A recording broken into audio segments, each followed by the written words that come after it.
ಎಲ್ಲರಿಗೂ ನಮಸ್ಕಾರ. ನಮ್ಮ ಜೀವನದಲ್ಲಿ ಕೆಲವೊಂದು ಪಾಠಗಳು ನಾವು ಪುಸ್ತಕಗಳಲ್ಲಿ ಕಲಿಯೋದೇ ಇಲ್ಲ. ನಮ್ಮ ಜೀವನದಲ್ಲೇ ಅದು ನಮಗೆ ತುಂಬ ಚೆನ್ನಾಗಿ ಕಲಿಸುತ್ತೆ. ಅಂತಹ ಒಂದು ಸುಂದರ ಸಂಬಂಧ ಬಂದು ತಾಯಿ ಮಕ್ಕಳ ಸಂಬಂಧ. ನಾನು ವೈಯಕ್ತಿಕವಾಗಿ ತುಂಬಾ ಯೋಚನೆ ಮಾಡ್ತೀನಿ. ಅಂದರೆ ಮಕ್ಕಳಿಗೆ ಹೇಗೆ ಶಿಸ್ತನ್ನು ಕಲಿಸ್ಬೇಕು, ಹೇಗೆ ಅವ್ರನ್ನ ತಯಾರು ಮಾಡಬೇಕು. ನೋಡಿ, ಇವತ್ತು ಹರ್ಷಂಗೆ ಹುಷಾರಿಲ್ದಿರ ಆಲ್ಮೋಸ್ಟ್ ಒನ್ ವೀಕ್ ಆಯಿತು. ಈ ಥರ ಇದ್ದೀನಿ ನಾನು. ಇದು ನನಗೆ ಹೇಳಲೇಬೇಕು ಅಂತ ಹೇಳಿ ನಾನು ವಿಡಿಯೋ ಮಾಡ್ತಿದ್ದೀನಿ. ನಾವು ಜೀವನದ ಪಾಠಗಳನ್ನ ಎಲ್ಲೋ ಎಲ್ಲೋ ಕಡೆ ಕಲಿತೀವಲ್ವಾ. ಮಕ್ಕಳಿಗೆ ಕಲಿಸ್ಬೇಕು, ಇದನ್ನು ಕಲಿಸ್ಬೇಕು, ಅದನ್ನು ಕಲಿಸ್ಬೇಕು ಅಂತೆಲ್ಲ ಅಂದ್ಕೊಳ್ತಾ ಇರ್ತೀವಿ. ಅದರ ವಿಷಯ ಏನಪ್ಪ ಅಂತ ಗೊತ್ತಾ? ಮಕ್ಕಳೇ ನಮಗೆ ಜೀವನದ ಪಾಠವನ್ನು ಕಲಿಸ್ಬಿಟ್ಟಿರ್ತಾರೆ. ಆ ಪಾಠ ನಿಮಗೆ ಯಾವ ಟ್ರೈನಿಂಗಲ್ಲೂ ಕಲಿಸಲ್ಲ, ಎಲ್ಲೂ ಹೋಗಲ್ಲ, ಎಲ್ಲೂ ಅದನ್ನು ಕಲಿಯೋಕ್ಕೂ ಆಗೋದಿಲ್ಲ. ನಾನು ವೈಯಕ್ತಿಕವಾಗಿ ಇಲ್ಲಿ ಒಂದು 5 ಪಾಯಿಂಟ್ಸ್ನ ಮಾಡ್ಕೊಂಡಿದ್ದೀನಿ. ಅದನ್ನು ಇವತ್ತು ನಿಮಗೆ ಶೇರ್ ಮಾಡ್ತೀನಿ. ಸೊ ಈ ಪೇರೆಂಟಿಂಗ್ ಟಿಪ್ಸಲ್ಲಿ ನಾನು ಫಸ್ಟ್ ಅಂತ ಹೇಳೋದು, ಮಕ್ಕಳನ್ನ ಪರ್ಫೆಕ್ಟ್ ಆಗಿರಬೇಕು ಅಂತ ಅಂದ್ಕೊಳ್ಳೋದು. ಈಗ ನೀವು ತುಂಬ ಇನ್ಸ್ಟಾಗ್ರಾಮಲ್ಲೆಲ್ಲ ನೋಡ್ತಾ ಇರ್ತೀರಾ, ಬೆಳಗ್ಗೆನೇ 5ಗೆ ಎಬ್ಬಿಸ್ತಾರೆ ಅಥವಾ 4ಗೆ ಎಬ್ಬಿಸ್ತಾರೆ, ಎಕ್ಸಸೈಸ್ ಮಾಡಿಸ್ತಾರೆ, ಪಾರ್ಕಿಗೆ ಕರ್ಕೊಂಡು ಹೋಗ್ತಾರೆ. ಆ್ಯಂಡ್ ಕೆಲವೊಂದು ನಾನು ನೋಡಿದ್ದೀನಿ. ಈಗ ನಾರ್ಮಲ್ ನಮ್ಮದು ಸೌತ್ ಇಂಡಿಯನ್ ಫುಡ್ನ ಬಿಟ್ಬಿಟ್ಟು ಕಾಳುಗಳು, ತರಕಾರಿಗಳು, ಗಂಜಿ ಅದೆಲ್ಲ ಕೊಡ್ತಾರೆ. ಒಳ್ಳೆಯದೇ, ನಾನು ಇಲ್ಲ ಅಂತ ಹೇಳ್ತಿಲ್ಲ. ಹಾಗಂತ ಅದನ್ನು ತೊಗೊಂಡು ಬಂದು ನನ್ನ ಮಕ್ಕಳು ಇದೇ ಥರ ಎದ್ದೇಳಬೇಕು, ಇದೇ ಥರ ಬ್ರಷ್ ಮಾಡಬೇಕು, ಈ ಥರನೇ ಗಂಜಿ ಕುಡಿಬೇಕು, ಈ ಥರನೇ ಇಡಬೇಕು, ಆಮೇಲೆ ಎಲ್ಲಾದರೂ ಕರ್ಕೊಂಡು ಹೋದಾಗ ಅಳಬಾರ್ದು, ನಗಬೇಕು, ಅವ್ರಿಗೆ ಹಾಯ್ ಮಾಡು, ಅವ್ರಿಗೆ ಮಾತಾಡಿಸು, ಆ್ಯಂಡ್ ಅವ್ರನ್ನ ಹೋಗಿ ತಪ್ಕೋ, ಅಥವಾ ಅವ್ರ ರೈಮ್ಸ್ ಹೇಳು, ನೀನು ಭರತನಾಟ್ಯ ಮಾಡು, ಅಥವಾ ನೀನು ಇನ್ನೊಂದು ಮಾಡು, ಮತ್ತೊಂದು ಮಾಡು ಅಂತ ಹೇಳಿಬಿಟ್ಟು ಅವ್ರ ಮೇಲೆ ಪ್ರೆಷರ್ನ ಹಾಕೋದು ತಪ್ಪು. ಯಾಕಂದರೆ ಅವ್ರಿಗೆ ಭಾವನೆಗಳು ಅವ್ರಿಗೂ ಇರುತ್ತೆ. ಈಗ ನಮಗೆ ನಮ್ಮ ಎಮೋಷನ್ಸ್ನ ಕಂಟ್ರೋಲ್ ಮಾಡ್ಕೊಳ್ಳೋಕ್ಕೆ ಕೆಲವೊಬ್ಬರಿಗೆ ಈಗಲೂ ಸಾಧ್ಯವಿಲ್ಲ.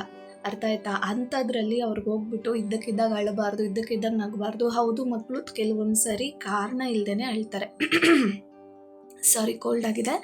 ಕೆಲವೊಂದು ಸರಿ ಅವ್ರು ತುಂಬ ಹಠ ಮಾಡ್ತಾರೆ, ಏನಕ್ಕೆ ಅಂತ ಅವ್ರಿಗೆ ಗೊತ್ತಿರೋದಿಲ್ಲ. ಅಂಥ ಟೈಮಲ್ಲಿ ನೀನು ಅವಳ ಥರ ಇಲ್ಲ, ಅವಳು ನೋಡು ಎಷ್ಟು ಸೈಲೆಂಟಾಗಿ ಕೂತಿದ್ದಾಳೆ, ನೀನು ನೋಡು ಹೀಗೆ ಆಡ್ತಿದ್ಯಾ ಅಂತ ಕಂಪ್ಯಾರಿಸನ್ನ ಮಾಡಬಾರ್ದು. ಇದು ನಾನು ಕಲ್ತಿದ್ದು ಫಸ್ಟ್ ಒನ್. ಬಿಕಾಸ್ ಅವ್ರಿಗೆ ಅಂತಲೇ ಭಾವನೆಗಳಿರುತ್ತೆ, ನಾವು ಅದಕ್ಕೆ ರೆಸ್ಪೆಕ್ಟ್ ಕೊಡಬೇಕು. ಇವಳು ಯಾಕೆ ಯಾವಾಗೂ ಈಗ ಮಾಡ್ತಾಳೆ ಅನ್ನೋದ್ರ ಬದಲು ಯಾಕೆ ಈ ಥರ ಮಾಡ್ತಿರ್ಬೋದು, ಏನು ಕಾರಣ ಇರ್ಬೋದು ಅನ್ನೋದನ್ನು ನಾವು ಫಸ್ಟು ತಿಳ್ಕೊಬೇಕು ಪೇರೆಂಟಾಗಿ. ಇಲ್ಲ ಅಂದರೆ ಕಂಪ್ಯಾರಿಸನ್ಸ್ ಜಾಸ್ತಿ ಆಗುತ್ತೆ. ಅವ್ರ ಮಗಳ ಥರ ನಾನು ಇರಬೇಕು ಅಂದರೆ ಆಗಲ್ವಲ್ಲ. ಈಗ ನನ್ನ ಥರ ಇನ್ನೊಬ್ರು ಇರೋಕ್ಕಾಗತ್ತೆ? ಅದೇ ಥರ ಅವ್ರ ಮಕ್ಳ ಥರನೇ ನಮ್ಮ ಮಕ್ಕಳು ಇರಬೇಕು ಅಂದ್ಕೊಳ್ಳೋದು ತಪ್ಪು. ಕಂಪ್ಯಾರಿಸನ್ನ ಮಾಡಬಾರ್ದು. ಆವಾಗ ಮಕ್ಕಳಿಗೆ ಇನ್ನೂ ಅವ್ರಿಗೆ ಬೇಜಾರಾಗತ್ತೆ. ನೋಡು, ನಮ್ಮ ಅಮ್ಮ ಆಗಲಿ ಅಪ್ಪ ಆಗಲಿ ಈ ಥರ ಕಂಪೇರ್ ಮಾಡ್ತಾರೆ, ಎಲ್ಲರ ಮುಂದೆ ಬೈತಾರೆ. ಈಗ ನಮಗೆ ಯಾರಾದರೂ ಎಲ್ಲರ ಮುಂದೆ ಬೈದಾಗ ನಮ್ಗೆ ಹರ್ಟ್ ಆಗುತ್ತಲ್ವ. ಸೊ ಅವ್ರ ಭಾವನೆಗಳಿಗೂ ನಾವು ರೆಸ್ಪೆಕ್ಟ್ ಕೊಡಬೇಕು. ಇದು ಫಸ್ಟ್ ಪಾಯಿಂಟ್. ಈಗ ಸೆಕೆಂಡ್ ಪಾಯಿಂಟ್ನ ನೋಡೋಣ. ಆ್ಯಂಡ್ ಇದು most important point. Second point ಬಂದು ಮಕ್ಕಳಿಗೆ ಟೈಮ್ ಕೊಡೋದು. ಈಗ ನಾವು ಎಷ್ಟು ಪೇರೆಂಟ್ಸು ನಾವು ಮಕ್ಳಿಗೆ ಟೈಮ್ ಕೊಡ್ತಾ ಇದ್ದೀವಿ, ನೀವೇ ಹೇಳಿ? ಅವ್ರ ಸ್ಕೂಲಿಂದ ಬಂದಾಗ ಅವ್ರ ಪಾಡ್ಕೋರು ಬ್ಯಾಗ್ ಬಿಸಾಕ್ಬಿಟ್ಟು ಟಿವಿನೋ ಕಾರ್ಟೂನೋ ನೋಡ್ಕೊಂಡು ಕೂತ್ಕೊಂಡ್ಬಿಡ್ತಾರೆ. ತಾಯಿನೋ ತಂದೆನೋ ಇಬ್ಬರು ಕೆಲ್ಸಕ್ಕೆ ಹೋಗಿದ್ದಾರೆ ಅಂತ ಹೇಳಿದ್ರೆ ಇಬ್ಬರು ಬ್ಯುಸಿಯಾಗಿಬಿಡ್ತಾರೆ. ಇಲ್ಲ ತಾಯಿ ಮನೇಲಿದ್ದಾರೆ ಅಂದರೆ ಅವ್ರಿಗೆ ಅದು ಕೆಲಸಗಳಿರುತ್ತೆ. ಬಂದ ತಕ್ಷಣ ಹೇಗಿತ್ತು ಇವತ್ತು ಡೇ, ಅಥವಾ ಅವಳು ಅಥವಾ ನನ್ನ ಮಗಳಿಗೆ ಡ್ರಾಯಿಂಗ್ ಎಲ್ಲ ಮಾಡ್ತಿರ್ತಾಳೆ. ತುಂಬ ಅವಳು ಮಾಡಿದಾಗ ವಾವ್ ತುಂಬ ಚೆನ್ನಾಗಿದೆ ಚಿನ್ನು ಅಂತ ಹೇಳಿದ್ರೆ ಎಷ್ಟು ಖುಷಿ ಪಡ್ತಾಳೆ ಗೊತ್ತಾ? ಅದನ್ನು ಮಾಡೋದು ಬಿಟ್ಬಿಟ್ಟು, ಅವ್ರಿಗೆ ಟೈಮ್ ಕೊಡೋದು ಬಿಟ್ಬಿಟ್ಟು, ಅಪ್ಪ ಒಂದು ಕಡೆ ಮೊಬೈಲು, ಅಮ್ಮ ಒಂದು ಕಡೆ ಮೊಬೈಲು ಮಾಡ್ಕೊಂಡು ಕೂತ್ಕೊಂಡ್ಬಿಟ್ರೆ ಆಗುತ್ತಾ? ಬಟ್ ಎಲ್ಲನೂ ಮಾಡ್ತಾರೆ ತಂದೆ ತಾಯಿ. ಈಗ ಡ್ಯಾನ್ಸ್ ಕ್ಲಾಸು, ಆಮೇಲೆ ಮ್ಯೂಸಿಕ್ ಕ್ಲಾಸ್ ಆಗಿರ್ಬೋದು, ಇಲ್ಲಾಂದರೆ ಆರ್ಟು, ಎಲ್ಲದಕ್ಕೂ ಸೇರಿಸ್ತಾರೆ. ಆದರೆ ತಂದೆ ತಾಯಿ ಟೈಮ್ ಕೊಟ್ಟಂಗೆ ಆಗಲ್ವಲ್ಲ. ಮಕ್ಕಳಿಗೂ ಅನಿಸುತ್ತಲ್ವ. ಈಗ ನಮ್ಮಮ್ಮ ನನ್ನ ಜೊತೆ ಎಷ್ಟೊತ್ತು ಆಟ ಆಡ್ತಾರೆ, ಅಪ್ಪ ಎಷ್ಟೊತ್ತು ಜೊತೆ ಆಟ ಆಡ್ತಾರೆ, ಅದೆಲ್ಲ ಈಗ ನಾವು ಹೇಗೆ ಕಂಪೇರ್ ಮಾಡ್ಕೋತೀವಿ ಬೇರೆ ಮಕ್ಕಳಿಗೆ, ಅದೇ ಥರನೇ ಬೇರೆ ಮಕ್ಕಳನ್ನ ನೋಡಿ, ಅಂದರೆ ಬೇರೆ ಪೇರೆಂಟ್ಸನ್ನ ನೋಡಿ ಮಕ್ಕಳು ಹೇಳ್ತಾರೆ, ಅವರಪ್ಪ ಅಲ್ಲಿ ಕರ್ಕೊಂಡು ಹೋಗಿದ್ರು, ಅವರಪ್ಪ ಹಿಂಗೆ ಆಟ ಆಡ್ತಾರೆ, ಅವರಮ್ಮ ಹಿಂಗಿದ್ದಾರೆ ಅಂತ ಬರುತ್ತಲ್ವ.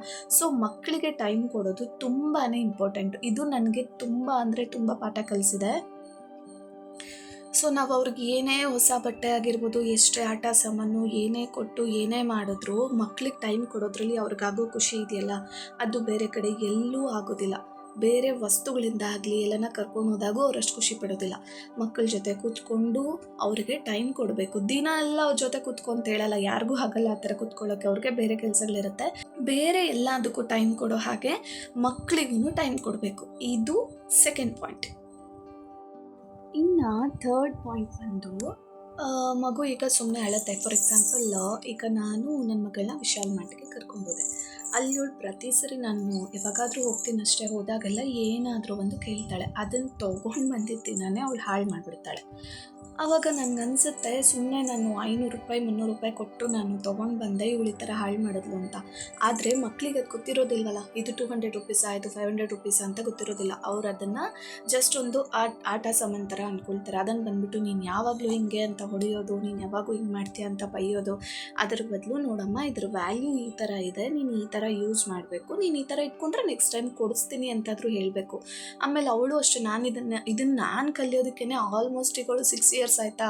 ಈಗ ನಾನು ಇನ್ನೂ ಕಲಿತಾ ಇದ್ದೀನಿ ಈ ವಿಷಯದಲ್ಲಿ. ನಾನು ಸುಮ್ಮನೆ ಅಳೋದು, ನಾನು ಹೊಡೆದಿದ್ದೀನಿ ಪಾಪ, ನಮ್ಮ ಚಿನ್ನು ನೋಡ್ತಿದ್ದೀನಿ, ಸುಮ್ಮನೆ ಅಳೋದು, ನೀನು ಯಾವಾಗಲೂ ಹಿಂಗೆ ಹೇಳ್ತಿರ್ತೀಯ ನೋಡು, ಅವ ಮನೆ ಮಕ್ಕಳೆಲ್ಲ ಅಳೋದೇ ಇಲ್ಲ, ಅದೇನಿದೆ ಬಾಯ್ ಬಿಟ್ಟು ಕೇಳು ಅನ್ನೋದ್ರ ಬದಲು ಮಕ್ಕಳಿಗೆ ನಾವು ಹೇಳ್ಕೊಡ್ಬೇಕು. ಯಾವಾಗೂ ಹೊಡೆಯೋದಾಗಿರ್ಬೋದು, ಬೈಯೋದಾಗಿರ್ಬೋದು ಮಾಡೋದು ಬಿಟ್ಬಿಟ್ಟು, ನೀನು ಏನಕ್ಕೆ ಕಳ್ತಿದ್ಯಾ, ಏನಕ್ಕೆ ಮಾತಾಡ್ತಿದ್ಯಾ, ಏನಾಯಿತು ನೋಡು, ನೀನು ಈ ಥರ ಕೋಪ ಮಾಡಿಕೊಂಡು ಈ ಥರ ಹೊರಲಾಡೋದಾಗಿರ್ಬೋದು, ಅಥವಾ ಕೆಳಗಡೆ ಬಿದ್ದು ಇದು ಮಾಡೋದಾಗಿರ್ಬೋದು, ಎಲ್ಲ ತಪ್ಪು. ನಿನಗೆ ಏನಕ್ಕೆ ಕೋಪ ಬಂದಿದೆ, ಏನಕ್ಕೆ ಆಗ್ತಿದೆ ಅನ್ನೋದನ್ನು ನೀನು ಕರೆಕ್ಟಾಗಿ ಹೇಳಬೇಕು ಅಂದಾಗ ಮಕ್ಕಳಿಗೆ ಏನು ಅನಿಸುತ್ತೆ, ಓ ನಾನು ಕೋಪ ಮಾಡ್ಕೊಂಡಿದ್ರಲ್ಲಿ ತಪ್ಪಿಲ್ಲ, ಬಟ್ ನಿನ್ನ ಬಿಹೇವಿಯರಲ್ಲಿ ತಪ್ಪಿದೆ, ನಾನು ಈ ಥರ ಹಿಂಗೆ ಹೊರಲಾಡಬಾರ್ದಾಗಿತ್ತು. ಒಂದು 4-5 ಸರಿ ಹೇಳಲೇಬೇಕು. ಹೇಳಿದಾಗ ನೆಕ್ಸ್ಟ್ ಟೈಮ್ ಅದನ್ನು ಕಲ್ತ್ಕೊತಾರೆ. ಈ ಥರ ಕೋಪ ಮಾಡಿದಾಗ ಹೊಡೆದು ಬಿಡೋದು ಎಲ್ಲರ ಮುಂದೆ, ನೀನು ಯಾವಾಗಲೂ ಹೇಳ್ತಾ ಇರ್ತೀಯ, ನೀನು ಎಲ್ಲದಕ್ಕೂ ಕೋಪ ಮಾಡ್ಕೊತೀಯ, ಬಿದ್ದಾಗೂ ಅಷ್ಟೇ ಎಲ್ಲದಕ್ಕೂ ಅಷ್ಟೇ, ಏನು ಯಾವಾಗಲೂ ಬೀಳ್ತಾನೆ ಇರ್ತೀಯ, ನೋಡೋರೆಲ್ಲ ಎಷ್ಟಿದ್ದಾರೆ ಹಂಗೆ ಕಂಪೇರ್ ಮಾಡೋದು ಬಿಟ್ಬಿಟ್ಟು, ಹಠ ಮಾಡೋದು ಬಿಟ್ಬಿಟ್ಟು, ಏನೇ ವಸ್ತು ತೆಕ್ಕೊಡೋದನ್ನು ಇಟ್ಕೊಳ್ಳಿಲ್ಲ ಅಂತ ಹೇಳ್ಬಿಟ್ಟು ಹೊಡೆಯೋದನ್ನು ಬಿಟ್ಬಿಟ್ಟು, ಇಲ್ಲ ನೀನು ಈ ಥರ ಹಿಂಗೆ ಇಟ್ಕೊ, ಹಿಂಗಾಗತ್ತೆ, ಹಿಂಗಿಲ್ಲ ಅಟ್ಲೀಸ್ಟ್ ಹೇಳಿ. ನಾನು ಇದೇ ನಿಮಗೆ ಇವತ್ತು ನೋಡ್ಬಿಟ್ಟು ನಾಳೆನೇ ಬಂದ್ಬಿಡುತ್ತೆ ಅಂತ ನಾನು ಹೇಳ್ತಾ ಇಲ್ಲ, ತುಂಬಾ ಟೈಮ್ ತೊಗೊಳುತ್ತೆ. ಹೇಳಿದ್ನಲ್ಲ, ನಾನು ಇನ್ನೂ ಇದನ್ನು ಕಲಿತಿದ್ದೀನಿ. ನನಗೂ ಸಿಕ್ಕಾಪಟ್ಟೆ ಕೋಪ ಬರುತ್ತೆ. ಈಗ ಮನೆಯೆಲ್ಲ ನಾನು ನೀಟ್ ಮಾಡಿರ್ತೀನಿ, ಮತ್ತು ಆ ಕಡೆಯಿಂದ ಗಲೀಜು ಮಾಡ್ಕೊಂಬರ್ತಾರೆ. ಹೇಳಿದ್ನಲ್ಲ, ಆವಾಗಲೇ ಹೊಡ್ತಿರ್ತೀನಿ ಪಾಪ ಅಂಥೇಳಿ. ಅದನ್ನು ನಾನೇ ಪೇಷನ್ಸಿಂದ, ನಾನೇ ಸ್ವಲ್ಪ ತಾಳ್ಮೆ ತೊಗೊಂಡು, ಇಲ್ಲಮ್ಮ ಹೀಗೆ ಇಟ್ಕೋಬೇಕು, ಹೀಗೆಲ್ಲ ಮಾಡಬೇಕು ಅಂತ ಹೇಳಿದ್ರೆ ಕಲಿತಾರೆ, ನಿಜವಾಗ್ಲೂ ಕಲಿತಾರೆ. ತುಂಬ ಟೈಮ್ ಕನ್ಸ್ಯೂಮಿಂಗ್, ಹೇಳಿದಷ್ಟು ತಕ್ಷಣ ಆಗೋದಿಲ್ಲ, ಬಟ್ ಇದನ್ನು ನಾವು ಅಳವಡಿಸ್ಕೋಬೇಕು. ಇಲ್ಲ ಅಂದರೆ ಮಗು ಮನಸ್ಸಲ್ಲಿ ಬೇರೆ ಥರನೇ ಬಂದುಬಿಡುತ್ತೆ. ನಾನು ಏನು ಮಾಡಿದ್ರು ತಪ್ಪು, ಅವ್ರ ಬಗ್ಗೆ ಅವ್ರಿಗೆ ನೆಗೆಟಿವ್ ಬಂದುಬಿಡುತ್ತೆ. ಸೊ ಇದನ್ನು ನಾವು ಚೇಂಜ್ ಮಾಡ್ಕೋಬೇಕು. ಆ್ಯಂಡ್ ಈಗ 4th ಪಾಯಿಂಟ್ ಹೇಳೋಕ್ಕೆ ಮುಂಚೆ ನಾನೊಂದು ಇನ್ಸಿಡೆಂಟ್ ಹೇಳ್ತೀನಿ. ಮೊನ್ನೆ ನಮ್ಮ ಚಿನ್ನು ಹೀಗೆ ಮಾತಾಡ್ತಿರ್ಬೇಕಾದ್ರೆ ನನಗೆ ತುಂಬ ಹುಷಾರಿರಲಿಲ್ಲ, ಅಡುಗೆ ಮಾಡಬೇಕು ಅಂತ ಹೇಳಿದ್ಲು. ಅಂದರೆ ನಾನು ಹೇಳಿದೆ ಅಡುಗೆ ಮಾಡಬೇಕಾಗಿತ್ತು, ಇನ್ನೂ ಏನೂ ಮಾಡಿರಲಿಲ್ಲ. ನನಗೆ ಹುಷಾರಿಲ್ಲ ಅಂತ ಹೇಳಿದ್ರು, ಅಮ್ಮ ಹೋಗಮ್ಮ ನನಗೆ ಇದು ಮಾಡಿಕೊಡು ಅದು ಮಾಡಿಕೊಡು ಅಂತ. ನಾನು ಹೇಳಿದೆ, ಯಾಕಮ್ಮ ಯಾವಾಗಲೂ ನಾನೇ ಮಾಡಬೇಕಾ, ಅಡುಗೆ ಮನೆ ಕೆಲಸ ಆಗಿರ್ಬೋದು, ಮನೆಗಾಗಿರ್ಬೋದು, ನೀನು ಮಾಡು, ನಿನ್ನ ತಮ್ಮ ಮಾಡಲಿ ಅಥವಾ ನಿಮ್ಮ ಅಪ್ಪಂಗೆ ಹೇಳು ಅಂತ ಹೇಳಿದೆ. ಅವಳು ಇದ್ಕೊಂಡಿಲ್ಲ, ಅಮ್ಮ ಅಡುಗೆ ಮಾಡಬೇಕಲ್ವಾ ಅಂತಂದ್ಲು. ಇಲ್ಲಮ್ಮ ಹಂಗಲ್ಲ, ಎಲ್ಲರೂ ಶೇರ್ ಮಾಡಬೇಕು ಅಂತ ಹೇಳಿದೆ. ಮತ್ತು ಇನ್ನೊಂದು ಕ್ವಶನ್ ಕೇಳಿದ್ಲು, ಅಮ್ಮ ನನ್ನ ಮದುವೆನೇ ಆಗಲ್ಲಮ್ಮ ಅಂತ ಹೇಳಿದ್ಲು. ಇವಾಗ ಅವಳಿಗೆ 5.5 ಇಯರ್ಸು, ಇವಾಗ ಬಂದ್ಬಿಟ್ಟು ಮದುವೆ ಆಗಲ್ಲ ಅಂತ ಹೇಳಿದ್ಲು. ಯಾಕಮ್ಮ, ಏನಕ್ಕೆ ಅಂತ ಹೇಳಿದ್ರೆ, ನಾನು ಮದುವೆ ಆದರೆ ನಿನ್ನ ಥರನೇ ಯಾವಾಗೂ ಕೆಲಸ ಮಾಡ್ಕೊಂಡೇ ಇರಬೇಕು, ಎಂಜಾಯ್ ಮಾಡೋಕ್ಕಾಗಲ್ಲ, ಎಲ್ಲಿ ಹೋಗೋಕ್ಕಾಗಲ್ಲ, ನನ್ನ ಕೈಲಾಗಲ್ಲಮ್ಮ, ನಾನು ಮದುವೆ ಆಗಲ್ಲಮ್ಮ ಅಂತಂದ್ಲು. ನನಗೆ ತುಂಬಾ ಬೇಜಾರಾಯಿತು ಆ್ಯಂಡ್ ಶಾಕ್ ಆಗೋಯಿತು, ಹೇಗೆ ಮಕ್ಕಳು ಅದನ್ನು ಯಾವ ಥರ ತೊಗೋತಾರೆ ಅಂತ. ಅದಕ್ಕೋಸ್ಕರನೇ ತಾಯಿ ಆದವಳು ಕೂಡ ಕಂಪ್ಲೀಟಾಗಿ ಇದರಲ್ಲೇ ಜೀವನ ಅಂತ ಅನ್ಕೋಬಾರ್ದು. ಮಕ್ಕಳು ತಿಂದ್ರ, ಗಂಡ ತಿಂದ್ರ, ಮಕ್ಕಳು ಬಟ್ಟೆ ಹಾಕ್ಕೊಂಡ್ರೆ, ಈ ಬಟ್ಟೆ ಹಾಕ್ಕೊಂಡ್ರೆ, ಮಕ್ಳು ಏನು ಮಾಡ್ತಿದ್ದಾರೆ, ಆಯಿತು ತಾಯಿ ಆದವಳಿಗೆ ನಾನು ಮದರೇ ಅಲ್ವಾ, ನನಗೂ ಅನಿಸುತ್ತೆ. ನಾನು ಇದೆಲ್ಲ ಫೇಸ್ ಮಾಡಿಬಿಟ್ಟೆ ಮಾತಾಡ್ತಿರೋದು. ಆ ಥರ ಇದ್ದಾಗ ತಾಯಿಗೂ ಒಂದು ಸಪ್ರೇಟ್ ಜೀವನ ಇದೆ ಅನ್ನೋದನ್ನು ಮರಿಬಾರ್ದು. ಅಟ್ಲೀಸ್ಟ್ ನೀನು ಆಚೆ ಕಡೆ ಹೋಗಿ ಮಾಡೋಕ್ಕಾಗಿಲ್ಲ ಅಂದರೂ ಅಟ್ಲೀಸ್ಟ್ ಒಂದು ಹಾಬಿ ಅಂತಾದರೂ ಇಟ್ಕೋಬೇಕು. ಈಗ ಟೈಲರಿಂಗ್ ಮಿಷಿನ್ ಸ್ಟಿಚ್ ಮಾಡೋದಾಗಿರ್ಬೋದು, ಪೇಂಟಿಂಗ್ ಆಗಿರ್ಬೋದು, ಡ್ರಾಯಿಂಗ್ ಆಗಿರ್ಬೋದು, ಅಥವಾ ಏನೇ ಕ್ರಾಫ್ಟ್ ಆಗಿರ್ಬೋದು, ಈಗ ವೀಣಾ ಪ್ಲೇ ಮಾಡೋದಾಗಿರ್ಬೋದು, ಗಿಟಾರ್ ಪ್ಲೇ ಮಾಡ್ಬೋದಾಗಿರ್ಬೋದು, ಆ್ಯಂಡ್ ಸಂಗೀತ, ಡ್ಯಾನ್ಸು ಏನೋ ಒಂದು ಇಟ್ಕೋಬೇಕು. ಇಲ್ಲ ಅಂದರೆ ಏನಾಗುತ್ತೆ ಗೊತ್ತಾ, ಹುಚ್ಚಿಡ್ದಂಗೆ ಆಗ್ಬಿಡುತ್ತೆ. ನಿಜ ಹೇಳ್ತಿದ್ದೀನಿ, ಇದಂತೂ ನಾನು ಸಿಕ್ಕಾಪಟ್ಟೆ ಫೇಸ್ ಮಾಡಿದ್ದೀನಿ. ಈಗ ನೋಡಿ, ಹರ್ಷಂಗೆ ಹುಷಾರಿಲ್ಲ ಹೇಳ್ದೆ ಅಲ್ವಾ, ಆಲ್ಮೋಸ್ಟ್ 1 ವೀಕ್ ಆಯಿತು.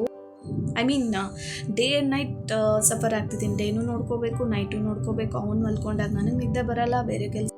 ಸೊ ಈ ಥರ ಇದ್ದಾಗ ಏನಾಗುತ್ತೆ ಅಂದರೆ, ಮದರ್ಗೆ ಅವಳು ಒಂದು ಜೀವನ ಕೆಲಸದವಳು ಅಂತಲೇ ಅನಿಸ್ಬಿಡುತ್ತೆ. ಲಿಟ್ರಲಿ ಗೊತ್ತಾ, ನಾನೊಂದು ಕೆಲಸದವಳ ಥರನೇ, ಏನು ಅವಳ ಬಗ್ಗೆ ನಾನು ನೋಡಿ ಹಿಂಗಾಗಿದ್ದೀನಿ, ಏನು ಅವಳ ಬಗ್ಗೆ ಏನು ಕೇರ್ ಮಾಡೋದಾಗಿರ್ಬೋದು, ಎಂಥದ್ದು ಟೈಮ್ ಸಿಗೋದಿಲ್ಲ.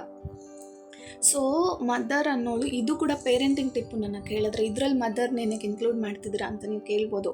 ಬಟ್ ಮದರ್ ಹ್ಯಾಪಿಯಾಗಿದ್ರೇ ಮನೆ ಹ್ಯಾಪಿಯಾಗಿರೋದು, ಹಾಗೆ ಮಕ್ಕಳು ಹ್ಯಾಪಿಯಾಗಿರೋದು. ಇದನ್ನು ನೀವು ಜ್ಞಾಪಕದಲ್ಲಿ ಇಟ್ಕೋಬೇಕು. ಬಿಕಾಸ್ ಮದರ್ ಯಾವಾಗೂ ನೋಡಿ ನಂತರ ಹುಚ್ಚಿ ಥರ ಹಿಂಗೆ ಇಟ್ಕೊಂಡು ಕೆಲಸಗಳು ಮಾಡಿಕೊಂಡು ಇವಾಗೇನೋ ನನ್ನ ಮಗು ಹುಷಾರಿಲ್ಲ ಬಿಡಿ, ಅದಕ್ಕೆ ಹಿಂಗಿದ್ದೀನಿ. ಮಗು ಮಗು ಕೊಡಿದ್ನ, ಗಂಡ ತಿಂದ್ರ, ಗಂಡ ಹೋದ್ರ, ಇದರಲ್ಲೇ ಇದ್ಬಿಟ್ರೆ ಅವಳಿಗೆ ಅಂತ ಒಂದು ಜೀವನನೇ ಇರಲ್ವಲ್ಲ. ಅಟ್ಲೀಸ್ಟು ಸ್ವಲ್ಪ ಮಕ್ಕಳು ಚಿಕ್ಕವರಿದ್ದಾರೆ ದೊಡ್ಡವರಾಗೋರ್ಗು ಒಂದು ಹಾಬಿ ಅಂತಾದರೂ ಇಟ್ಕೋಬೇಕು. ಮೈಂಡ್ ರಿಲ್ಯಾಕ್ಸ್ ಆಗುತ್ತೆ ಆ್ಯಂಡ್ ಮಕ್ಕಳು ಚೆನ್ನಾಗಿರ್ತಾರೆ, ತಾಯಿನೂ ಚೆನ್ನಾಗಿರ್ತಾರೆ. ಸೊ ಈ ಪೇರೆಂಟಿಂಗ್ ಟಿಪ್ಪಲ್ಲಿ ಲಾಸ್ಟ್ ಆ್ಯಂಡ್ ಬ್ಯೂಟಿಫುಲ್ ಟಿಪ್ ಏನು ಗೊತ್ತಾ? ಈಗ ನಾನು ನಮ್ಮ ಚಿನ್ನು ಬರ್ತಾಳೆ, ಅಮ್ಮ ನೀನು ಈ ಥರ ಗಲೀಜು ಮಾಡಬೇಡಮ್ಮ, ಅಥವಾ ನೀನು ಈ ಥರ ಕೋಪ ಮಾಡ್ಕೋಬೇಡಮ್ಮ, ಯಾರಾದರೂ ಏನಾದರೂ ಹೇಳಿದ್ರೆ ಆನ್ಸರ್ ಮಾಡಬೇಕು ಅಂತ ಕೇಳಬೇಕು ಅಂತ ನಾನು ಹೇಳ್ತಿರ್ತೀನಿ ಅಂತ ಇಟ್ಕೊಳ್ಳಿ. ಅದರಲ್ಲಿ ಒಂದು 20-30% ಕೇಳ್ತಾರೆ ಮಕ್ಕಳು. ಆದರೆ ಮಕ್ಕಳು ಯಾವುದನ್ನು ಗೊತ್ತಾ ಫಾಲೋ ಮಾಡೋದು? ತಂದೆ ತಾಯಿ ಏನು ಮಾಡ್ತಿದ್ದಾರೆ ಅದನ್ನು ನೋಡಿನೇ ಮಕ್ಕಳು ಕಲಿತಾರೆ. ಇವಾಗ ಅಮ್ಮ ನಾನೇ ಆಗಿರ್ಬೋದು, ಎಲ್ಲದಕ್ಕೂ ಕೋಪ ಮಾಡ್ಕೋತಿದ್ರೆ ಅವ್ರು ನೀನು ಕೋಪ ಮಾಡ್ಕೋಬೇಡ ಅಂತ ನಾವು ಹೇಳ್ತಾ ಇದ್ರೂ ಅವರು ಕೋಪ ಮಾಡ್ಕೋತಾರೆ. ಬಿಕಾಸ್ ನಾವು ಹೇಳೋದಕ್ಕಿಂತ ನಾವು ಮಾಡೋದನ್ನು ನೋಡಿ ಮಕ್ಕಳು ಕಲಿತಾರೆ. ಇದನ್ನು ನಾನು ತುಂಬಾ ಗಮನಿಸಿದ್ದೀನಿ, ತುಂಬ ಎಕ್ಸಾಂಪಲ್ಸ್ ಇದೆ ನಿಮ್ಗೆ ಹೇಳಬೇಕು ಅಂದರೆ. ಸೊ ಅದಕ್ಕೆ ನಾವು ಫಸ್ಟು ಎಲ್ಲದರಲ್ಲೂ ರೋಲ್ ಮಾಡೆಲ್ ಆಗಿರಬೇಕು. ಒಂದು ದೇವ್ರ ಪೂಜೆ ಆಗಿರ್ಬೋದು, ಒಂದು ಅಡುಗೆ ಕೆಲಸಲ್ಲಾಗಿರ್ಬೋದು, ಅಥವಾ ನಾವು ಬೇರೆಯವ್ರ ಹತ್ರ ಹೇಗೆ ಮಾತಾಡ್ತೀವಿ, ರೆಸ್ಪೆಕ್ಟ್ ಹೇಗೆ ಕೊಡ್ತೀವಿ ಅವ್ರಿಗೆ, ಅದರಲ್ಲಾಗಿರ್ಬೋದು. ನಮಗೆ ಅವ್ರು ಏನೋ ಮಾಡಿದ್ರು, ನಮಗೆ ಯಾವಾಗೋ ಪಾಸ್ಟಲ್ಲಿ ಅವರು ಪ್ರಾಬ್ಲಮ್ ಮಾಡಿದ್ರು ಅಂಥೇಳಿ ಅದನ್ನು ನಮ್ಮ ಮಕ್ಕಳು ಮನಸ್ಸಲ್ಲಿ ತುಂಬಿಸಿ ನಾವು ಅವ್ರನ್ನ ಬೈಕೊಳ್ಳೋದು ಮಾಡಿದ್ರೆ, ಗ್ಯಾರಂಟಿ ಹೇಳ್ತಿದ್ದೀನಿ ಮಕ್ಕಳು ಗ್ಯಾರಂಟಿ ಹಂಗೆ ಕಲಿತಾರೆ. ಅವರೊಬ್ಬರಿಗೆ ಅಂತಲ್ಲ, ಎಲ್ಲರ ಹತ್ರ ಹಾಗೆ ಮಾತಾಡೋಕ್ಕೆ ಕಲಿತಾರೆ. ಸೊ ಎಲ್ಲ ವಿಷಯದಲ್ಲೂ ತಂದೆ ತಾಯಿನೇ ಮಕ್ಕಳಿಗೆ ರೋಲ್ ಮಾಡೆಲ್. ಸೊ ನಾವು ಕರೆಕ್ಟಾಗಿದ್ದರೆ ನಮ್ಮ ಮಕ್ಕಳು ಕರೆಕ್ಟಾಗಿರ್ತಾರೆ. ಇದು 100% ಸತ್ಯ. ಲೆಂತ್ ಆಗಿಬಿಡ್ತು ವಿಡಿಯೋ, ನನಗೆ ಅರ್ಥ ಆಯಿತು. ಬಟ್ ಈಗ ನಾನು ಇನ್ನೊಂದು 2 ಪಾಯಿಂಟ್ಸ್ ಹೇಳ್ಬಿಟ್ಟು ನಾನು ಮುಗಿಸ್ಬಿಡ್ತೀನಿ. ಇನ್ನೊಂದೇನು ಅಂದರೆ, ಮಕ್ಕಳಿಗೆ ನಾವು ಏನು ಬಿಟ್ಟು ಹೋಗಬೇಕು? ಆಸ್ತಿ ಪಾಸ್ತಿನ, ಅಥವಾ ಫೇಮಾ, ಅಥವಾ ಜಮೀನು, ದೊಡ್ಡ ದೊಡ್ಡ ಬಂಗ್ಲೆಗಳು, ಒಡವೆಗಳು, ಸೀರೆಗಳು, ಇವೆಲ್ಲ ಬಿಟ್ಟು ಹೋಗ್ಬೇಕಾ ನಾವು ಹೋಗ್ಬೇಕಾದ್ರೆ? ನೋ, ಇಲ್ಲ. ಸೊ ಸಾರಿ, ನಾನು ವಿಡಿಯೋ ಮಾಡ್ತಿರ್ಬೇಕಾದ್ರೆ ಮಗ ಎತ್ಬಿಟ್ಟ, ಸೊ ಅದಕ್ಕೆ ಮತ್ತೆ ಫೀಡ್ ಮಾಡ್ತಿದ್ದೀನಿ. ಸೊ ಇನ್ನೊಂದೇನು ಅಂದರೆ, ಎಲ್ಲ ತಂದೆ ತಾಯಿಗಳು ಮಕ್ಕಳು ಫ್ಯೂಚರ್ ಬಗ್ಗೆ ತುಂಬಾ ಥಿಂಕ್ ಮಾಡ್ತಾರೆ. ನನ್ನ ಮಕ್ಕಳು ನಂತರ, ನಾನು ಕೂಡ, ನಾನೇನು ಸಪ್ರೇಟ್ ಅಲ್ಲ ಇದರಲ್ಲಿ, ನನ್ನ ಮಕ್ಕಳು ನಂತರ ಕಷ್ಟಪಡಬಾರ್ದು, ನನ್ನ ಮಕ್ಕಳು ನಂತರ ಏನೋ ಒಂದು ಬ್ಯಾಡ್ ಇನ್ಸಿಡೆಂಟ್ ಆಗಿರುತ್ತೆ ಅಂದ್ಕೊಳ್ಳಿ, ಆ ಥರ ಇರಬಾರ್ದು, ಈ ಥರ ಇರಬಾರ್ದು, ಅವನಿಗೆ ತುಂಬ ಒಡವೆಗಳು ಕೊಡಬೇಕು, ತುಂಬ ಮನೆ ಕೊಡಬೇಕು, ಈ ಥರ ಆಸ್ತಿ, ಏನಕ್ಕೂ ಕಷ್ಟ ಇರಬಾರ್ದು ಅಂತೆಲ್ಲ ಅಂದ್ಕೊಳ್ತೀವಿ. ಆದರೆ ಇಂಪಾರ್ಟೆಂಟ್ ಆಗಿರೋದನ್ನೇ ಮರ್ತೋಗ್ತೀವಿ. ಏನು ಅಂದರೆ, ಮಕ್ಕಳಿಗೆ ಕೈಂಡ್ನೆಸ್ ಕಲಿಸೋದು, ಸುಳ್ಳು ಹೇಳದೆ ಇರೋದು ಕಲಿಸೋದು, ಹಾಗೆ ಆ ಮಕ್ಕಳಿಗೆ ಮನೆ ಅನ್ನೋದು ಒಂದು ಸೇಫೆಸ್ಟ್ ಪ್ಲೇಸ್ ಅಂತ ಅನಿಸ್ಬೇಕು. ಏನೇ ಇದ್ರೂ ನಮ್ಮ ಅಮ್ಮ ಹತ್ರ ಹೇಳಬೇಕು, ನಮ್ಮ ಅಪ್ಪ ಹತ್ರ ಅನ್ನೋ ಫೀಲಿಂಗು ಮಕ್ಕಳಲ್ಲಿ ಬರಬೇಕು. ಸೊ ಇದನ್ನು ನಾವು ತಂದೆ ತಾಯಿಗಳು ತಪ್ಪು ಮಾಡಿಬಿಡ್ತೀವಿ. ಎಲ್ಲೋ ಒಂದು ಕಡೆ ಕೆಲ್ಸಕ್ಕೆ ಹೋಗಿ ದುಡ್ದು ಹಾಕಬೇಕು. ಇಲ್ಲ ದುಡ್ಡಿಲ್ಲ ಅಂದರೆ ಏನೂ ನಡೆಯೋಲ್ಲ, ಇಲ್ಲ ಅಂತ ಹೇಳ್ತಿಲ್ಲ. ಸ್ಟಿಲ್ ಇದನ್ನು ಕಲಿಸ್ಕೊಡ್ಬೇಕು. ಫಾರ್ ಎಕ್ಸಾಂಪಲ್, ಈಗ ಹರ್ಷಂಗೆ ಹುಷಾರಿರಲಿಲ್ಲ ಅಲ್ವಾ, ನೆನ್ನೆ ನಮ್ಮ ಚಿನ್ನು ರೆಡಿ ಆಗ್ತಾಯಿದ್ಲು ಪಾಪ ಎಬ್ಸಿದಿದ್ರೆ, ಆದರೆ ನನಗೆ ಟೈಮ್ ಇರಲಿಲ್ಲ ಮಾಡೋದಕ್ಕೆ. ಸೊ ಅವಳನ್ನ ರೆಡಿ ಮಾಡಿ ಬಾಕ್ಸ್ಗಾಗಿ ಕಳಿಸೋದಕ್ಕೆ ನನಗಾಗಲಿಲ್ಲ. So ಅವಳನ್ನೇ leave ಹಾಕಿದ್ಲು. ನಾನಿವತ್ತು ಹೇಳಿ ಕಳಿಸ್ದೆ. ಸೊ ಅದಕ್ಕಿಂತ ಮುಂಚೆ ನಮ್ಮ ಚಿನ್ನು ಅಂದ್ಲು, ಅಮ್ಮ ಮ್ಯಾಮ್ಗೆ ಹೇಳಮ್ಮ ನನಗೆ ಹುಷಾರಿಲ್ಲ, ಅದಕ್ಕೆ ನಾನು ಬಂದಿಲ್ಲ ಸ್ಕೂಲ್ಗೆ ಅಂತ ಹೇಳು ಅಂತ ಹೇಳಿದ್ಲು. ಇಲ್ಲಮ್ಮ ಹಂಗೆಲ್ಲ ಹೇಳಬಾರ್ದು, ಹೇಳು ಮ್ಯಾಮ್ ಬೈದರೂ ಪರವಾಗಿಲ್ಲ, ನನ್ನ ಮೇಲೇ ಹೇಳು, ತಮ್ಮಂಗೆ ತುಂಬ ಹುಷಾರಿರಲಿಲ್ಲ, ಅದಕ್ಕೋಸ್ಕರ ಅಮ್ಮ ರೆಡಿ ಮಾಡೋಕ್ಕಾಗಿಲ್ಲ, ಅದಕ್ಕೆ ಬಂದಿಲ್ಲ ಅಂತ ಹೇಳು ಅಂತ. ಸೊ ಈ ಥರ ಮಕ್ಕಳಿಗೆ ಸುಳ್ಳು ಹೇಳೋದನ್ನು ಅವ್ರು ಹೇಳ್ತಾರೆ, ಇದೇನು ದೊಡ್ಡ ಸುಳ್ಳು ಅಂತಲ್ಲ, ನಾವು ಹಾಗೆ ಅಂತ ಬಿಡಬಾರ್ದು, ಹೇಳ್ಕೊಡ್ಬೇಕು, ಸುಳ್ಳು ಹೇಳ್ಬಾರ್ದು ಯಾರ ಹತ್ರನೂ. ಸೊ ಇದು ಕೂಡ ತುಂಬ ಇಂಪಾರ್ಟೆಂಟ್ ಪಾಯಿಂಟು, ಮಕ್ಕಳಿಗೆ ಇದನ್ನು ಕಲಿಸೋದು ಕೂಡ. ಸೊ ನಾವಿವತ್ತು ಏನೇನು ತಿಳ್ಕೊಂಡ್ವಿ ಹೇಳಿ? ಸೊ ಮಕ್ಕಳು ಪರ್ಫೆಕ್ಟ್ ಆಗಿರೋದು ಅನ್ಕೋಬಾರ್ದು, ಆ್ಯಂಡ್ ಕೋಪ ಬಂದಾಗ ಹೊಡೆಯೋದು ಮಾಡಬಾರ್ದು, ಅವ್ರ ಫೀಲಿಂಗ್ಸ್ಗೂ ನಾವು ರೆಸ್ಪೆಕ್ಟ್ ಕೊಡಬೇಕು. ಹಾಗೆ ತಾಯಿ ಕೂಡ ಒಬ್ಬ ಮನುಷ್ಯಳು, ಅವಳಿಗೂ ಅದರದ್ದೇ ಆದ ಲೈಫ್ ಇದೆ, ಅವಳದೇ ಆದ ಲೈಫ್ ಇದೆ ಅಲ್ವಾ, ಅದನ್ನು ನಾವು ಪಡ್ಕೋಬೇಕು. ಅಂದರೆ ಎಲ್ಲ ಬಿಟ್ಟು ಓಡೋಗ್ಬಿಡು ಅಂತ ಹೇಳ್ತಾ ಇಲ್ಲ, ಅಟ್ಲೀಸ್ಟ್ ಹೇಳಿದ್ನಲ್ವ ಒಂದು ಸ್ವಲ್ಪ ಟೈಮ್ ಆದರೂ ಕೊಟ್ಕೋಬೇಕು. ಆ್ಯಂಡ್ ಇನ್ನೊಂದು 4th one ಬಂದುಬಿಟ್ಟು ಸಮಯನ ಕೊಡಬೇಕು ಮಕ್ಕಳಿಗೆ. ತಂದೆ ತಾಯಿ ಇಬ್ಬರೂ ಸಮಯನ ಕೊಡಬೇಕು. ಹಾಗೆ ಲಾಸ್ಟ್ ಒನ್, ಸೊ ಮಕ್ಕಳು ನಾವು ಹೇಳೋದಕ್ಕಿಂತ ನೋಡೋದನ್ನು ಮಾಡಿ ಕಲಿತಾರಲ್ವ, ಸೊ ಅದಕ್ಕೆ ತಂದೆ ತಾಯಿನೇ ಮಕ್ಕಳು ನೋಡೋದು. ಸೊ ಇದನ್ನು ನಾವು 5 ಪಾಯಿಂಟ್ಸ್ ನೆನಪಿನಲ್ಲಿ ಇಟ್ಕೊಳ್ಳಿ. ಹಾಗಂತ ನಾನೇನು ದೊಡ್ಡ ತಾಯಿ ನನಗೆಲ್ಲ ಗೊತ್ತು ಅಂತ ನಾನು ಹೇಳ್ತಿಲ್ಲ. ನಾನು ಪರ್ಸ್ನಲ್ ಆಗಿ ತಿಳ್ಕೊಂಡಿರೋದನ್ನು ಶೇರ್ ಮಾಡಲೇಬೇಕಂತ ಮಾಡ್ತಿದ್ದೀನಿ. ನಾನು ಯಾವತ್ತೂ ಈ ಥರ ಫೇಸ್ ತೋರಿಸಿ ವಿಡಿಯೋ ಮಾಡಿಲ್ಲ. ಸೊ ಇದನ್ನು ನನಗೆ ತಿಳಿಸ್ಬೇಕು ಅಂತ ಅನಿಸ್ತು. ಸೊ ಅದಕ್ಕೆ ಶೇರ್ ಮಾಡ್ತಿದ್ದೀನಿ. ಸೊ ಈ ಥರ ವೀಡಿಯೋಸು ನಿಮಗೆ ಬೇಕು ಅಂತ ಅನಿಸಿದ್ರೆ ಫೋರ್ಸ್ ಇಲ್ಲ, ನನ್ನ ಚಾನಲ್ಗೆ ಸಬ್ಸ್ಕ್ರೈಬ್ ಮಾಡ್ಕೊಳ್ಳಿ, ಲೈಕ್ ಮಾಡಿ, ಹಾಗೆ ಇದು ಯಾರ್ಯಾರಿಗೆ ಯೂಸ್ಫುಲ್ ಆಗುತ್ತೋ ಅವ್ರಿಗೆ ಶೇರ್ ಮಾಡಿ, ಹಾಗೆ ನಿಮ್ಮ ಅಭಿಪ್ರಾಯನ ಕಮೆಂಟಲ್ಲಿ ತಿಳಿಸಿ. Thank you.